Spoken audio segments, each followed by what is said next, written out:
It's not a secret right now that Battlefield 6 is taking over the world. It's the #1 top seller on Xbox, PlayStation, and on PC platforms, and if you take away the bots that play Counter-Strike 2 to farm things or farm XP in-game, it's actually the most played PC title on Steam right now in the world. I have now racked up a serious number of hours in Battlefield 6, and I finally feel like it's time to talk about some of the slightly more concerning aspects. Now, to be clear, Battlefield 6 in my original review I said stuck the landing and is delivering us a good platform on day one. And it is. It's a fun game right now to play. There are some frustrating elements, but that's to be expected on the release of any video game. And most importantly, what Battlefield 6 has done, which I think is fantastic for the first-person shooter space, is that it's brought back a game that people can sit at home with their friends, kick their feet up on the sofa, whatever it so happens to be, and just mindlessly have a little bit of fun. And that's been missing from the shooter space for a while, and I've seen so many of you guys at home dropping great messages like, oh, me and my son have finally gotten on this, or, I haven't gamed like this for a good couple of years, and that's been really cool to see, and I'm so glad to see that Battlefield as a game has started doing this. But the long-term health of Battlefield 6 is something that I feel is quite important, and it's got to start pretty early.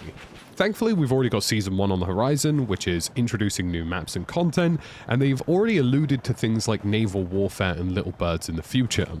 But it goes beyond that. There are some issues in the game right now that I feel really need addressing, and some things that I feel structurally are concerning about the planning around Battlefield 6, especially in relation to some of how the maps are playing, and especially in relation to balancing in Battlefield 6 too. Come with me as I go through the list of things that have been inherently frustrating in Battlefield 6, and make sure you subscribe as well. This place is going to be the destination for everything Battlefield, and we're on the road to 200k, and I would love to hit it before 2026. Now, the first issue on the agenda is weapon bloom. Now, for those of you who have experienced this, essentially bloom is a kind of random deviation when firing your weapon. So if you've ever fired at a target in Battlefield 6 and it feels like your bullets are flying into the upper stratosphere, that is essentially what that is. Battlefield historically has always had bloom, and bloom is essentially a balancing mechanism that tries to create some differentiation between different types of ARs and LMGs, and predominantly affects people who are going full auto.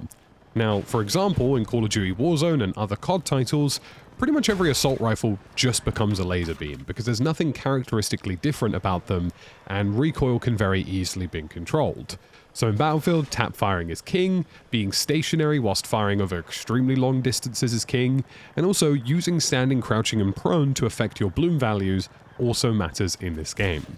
But in Battlefield 6, I think it's safe to say that this is not working properly. Now, granted, you can still alter bloom, you can tap fire to reduce it, but it's safe to say that there are still issues in the game where bloom is being applied at 100% when it shouldn't be. For example, I've had some instances where I start firing my weapon and I'm not really moving, but I'm still seemingly getting the bloom value as though I'm moving completely and firing full auto. It seems to be there's quite a few bugs in this current issue. It was something that was a bug in the Battlefield 6 beta, and they did say that they had allegedly resolved it, but I don't think that is the case. At the moment, I'm encountering lots of instances where I'm getting extreme amounts of bloom, despite using the things that should be countering it, like burst fire, stationary, and prone, and I think it's safe to say that right now, something is just not quite working properly. Overarchingly, I still agree with the fact that bloom is in Battlefield. I don't think it's something that should be taken away, and I don't think it's something that should be removed from the franchise. I think ultimately at the moment it's just incredibly overtuned and definitely not working as intended, giving people a major dislike of how the system is working. The next big issue I have in Battlefield 6 is some of the maps just don't make any sense. And what I mean by that is some of the designs of them are deliberately pivoted in ways that, in my opinion, are completely nonsensical. For example, in Manhattan Bridge, the out-of-bounds zone for helicopters is incredibly tight. And on top of that, if you go out of bounds, you only have 4 seconds to get back in bounds, which is quicker than most of the turning circles on pretty much all of the attack helicopters. So you just end up detonating.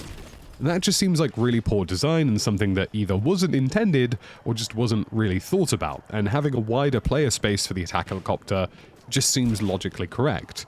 Granted, this is something I could fix in Battlefield Portal, and make sure you're subscribed because I do have a video coming where I basically just try to make all of the maps better, but it's something that should just be that way out of the box by default. Having it so that helicopters basically get instantly deleted for so much as slightly venturing out of bounds when the out of bounds is literally microscopic isn't something that to me is logical. Likewise, there are very similar issues on things like Firestorm and Mirak Valley. In Operation Firestorm, there seems to have been a concentrated effort to try and force the spawns a little bit closer together, and in doing this and not making it a wider player space, you end up with a situation where you're almost constantly taking gunfire in this map as though it's a smaller map. Something I've said very early in Battlefield 6's lifecycle is that they seem to be targeting a very specific time to engagement to keep people engaged, and I actually think that goes against the philosophy of the game. On top of that, I actually think that doing this and making these spawns smaller and bringing them closer together actually just makes most of their maps feel more similar and feel more samey unnecessarily. There's actually multiple instances in Liberation Peak, Mirak Valley, and Operation Firestorm where essentially I instantly get locked on by anti-aircraft the second I leave spawn. And that to me is just bad design, more than anything else, and definitely needs to be changed. Speaking of Mirak Valley, another thing that doesn't make a lot of sense to me is that the entire north side of the map is just completely barren and empty. The south side of the map has a really cool Battlefield Bad Company style town that provides you a little bit of a slight valley and dip in order to break target locks as a helicopter, and also just gives a little bit more infantry combat spaced away from the primary buildings. But the northernmost part of the map is essentially just an open field, and it basically allows you to get a direct sightline into the enemy spawn with absolutely zero downsides. To me, this doesn't make much sense, and once again, I think I'm probably going to have to go into Battlefield Portal to try and improve the overall Mirak Valley experience and take the map from like a 6 or 7 out of 10 to more of an 8 or 9 out of 10. Again, all of these are things that we can resolve ourselves as a community, but out of the box, I just think Mirak Valley could be a better experience. I could probably also write an entire essay about certain balancing elements within Breakthrough and Rush, and I think probably in the future I'm going to make my own Rush layouts for individual maps, and if that's something you're interested in watching, again, make sure you're subscribed. I think we're going to try and make a classic Rush experience that predominantly focuses around infantry combat vehicles like the transport helicopter to bring a Bad Company 2 vibe to Battlefield 6. The next big thing to me that I'm noticing as a pilot and somebody who tries every vehicle and everything in Battlefield 6 is that helicopters are woefully underbalanced in this game, and honestly the whole anti-aircraft ecosystem needs a complete rebalance with Battlefield 6. Right now, attack helicopters, in my opinion, may as well not exist, and transport helicopters are basically lucky to exist. The issue you've got right now in Battlefield 6 is that you have, for example, an anti-aircraft tank, you have anti-aircraft cannons, you have tow missiles and wire-guided missiles, you also have the fact that light machine guns and small arms do an alarming amount of damage to these vehicles. And then on top of that, you also have RPGs, which are very quick to fire, have decent velocity and reload very quickly, and you get 3 of them. You also have Stingers, which reload basically in 0.5 of a second, and even more alarmingly, tank machine guns, like the secondary gunner machine gun, does an insane amount of damage to both of those vehicles. I've actually had a situation where I thought I was being hit by an anti-aircraft tank, and it was in fact just a regular tank with the top-mounted light machine gun. And that gives you a good example of just how much health I lost in such a short window. And that doesn't even factor in the fact that we have, other jets and helicopters to worry about that are also gunning for us. So all in all, the entire ecosystem just basically destroys these vehicles and makes them pointless. Now granted, you don't want attack helicopters going 100-0 in Battlefield 6. Nobody wants that. Nobody wants a farming simulator. But at the same time right now, I feel as though attack helicopters and transport helicopters don't really have a place in this game, and there isn't enough cover on the vast majority of these maps in order to break target locks and give yourself a reprieve. It also doesn't help that the majority of people could basically look directly into your spawn on these maps most of the time because of DICE's willingness to try and condense these maps and make them smaller. The first thing I would do immediately right out of the gate is completely rebalance the amount of rockets that engineers have. I think the fact that you get 2 to 3 Stingers and can reload them instantly, and also get 3 RPGs that could be reloaded very quickly is insane. I think 2 RPGs at best and 2 Stingers at best, and on top of that, the resupply off of a resupply crate should be incredibly slow and not something that's achieved quickly. As an engineer, you should have to make a conscious decision as to whether or not you're going to fire a dumbfire or lock-on missile at a specific vehicle or not, and make a value proposition as to the risk of doing so and the resupply of doing so. Right now, they essentially get a bit of everything that makes them super overpowered, and then on top of that, light machine guns just shouldn't be dealing that much damage to a helicopter. I'm okay with small arms and machine guns on tanks doing some damage to helicopters, but it needs to be a very, very minuscule, small amount. And I know already in the comment section, people are writing up messages being like, a 7.62 machine gun would instantly melt a helicopter if it was fire. But it's a video game, and that's not what Battlefield is about. And ultimately, if you have 2 light machine guns firing at your helicopter in Battlefield 6, you may as well just stop flying. Now, these balancing changes I feel are really important to improve the overall combined arms health of this game, and I really feel as though right now it's just not in a healthy place for anti-air to aerial vehicles. You don't want a situation where somebody's farming, you don't want this game to cater towards a certain type of sweaty player because that's not what Battlefield is about, but you also don't want to nullify an entire really important Battlefield 6, and the same kind of applies to jets too. The jets at the moment can be incredibly good and capable in the right hands, but the lack of loadout system on them means that they have a very limited amount of what they can achieve in a game, and are often countered incredibly easily as well. Also, looping back to the previous map confusion issues, there seems to be some situations on some maps where entire sets of vehicles like specific helicopters are spawning for one team, but not spawning for the other team. Not sure if that's a bug or an intended sort of asymmetrical style gameplay, but either way, it doesn't make a lot of sense to me. Speaking of general balancing, now we've already touched on Bloom and we've already touched on certain, rocket launchers and ammunition types and things like that. Claymores and mines, I think, are starting to become a little bit problematic, predominantly because they actually stay alive if somebody dies. If you're an engineer and you place 3 mines on the map and then you die, those 3 mines will stay on the map even if you switch classes, and I don't think I necessarily agree with that. I don't mind mines being lethal. It would be nice if they were visually slightly more obvious. I think they blend into the surroundings very clearly, but for me, claymores are probably the biggest one.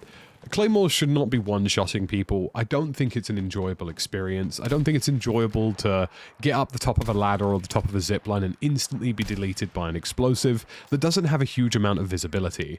I think dialing this back to about 80 damage is really balanced because it allows the person who has been damaged to escape if possible, but it also lets the person who has placed the claymore get a clear numerical advantage on the person it has damaged. One thing I think Battlefield just generally needs to be very cautious of going into the future is having various items in its game that progressively build frustration, and I feel as though landmines and claymores at the moment are reaching a semi-frustrating space.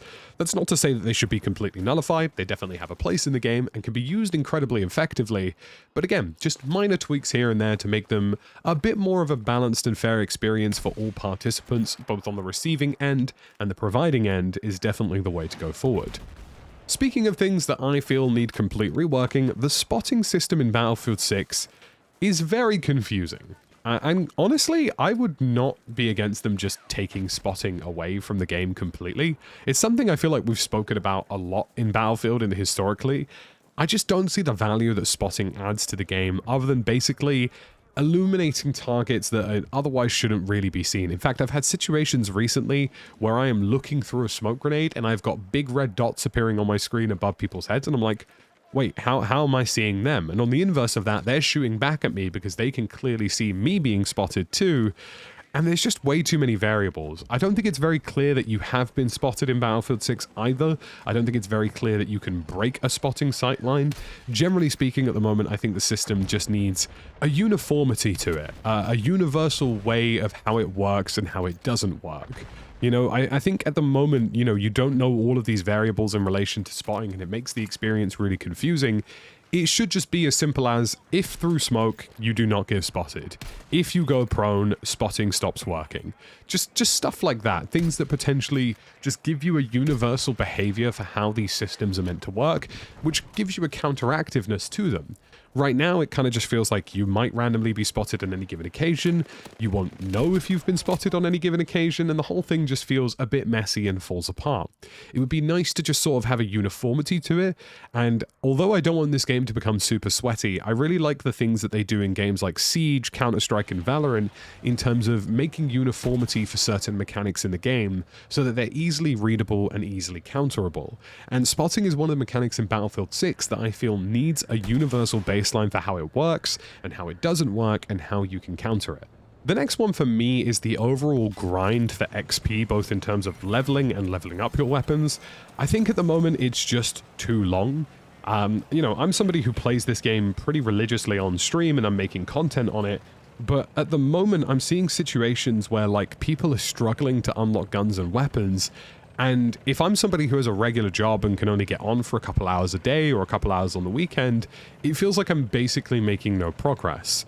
Now, as somebody who streams this thing full-time, yeah, sure, I'm leveling up and I'm unlocking attachments, but it's still taking me a very long time.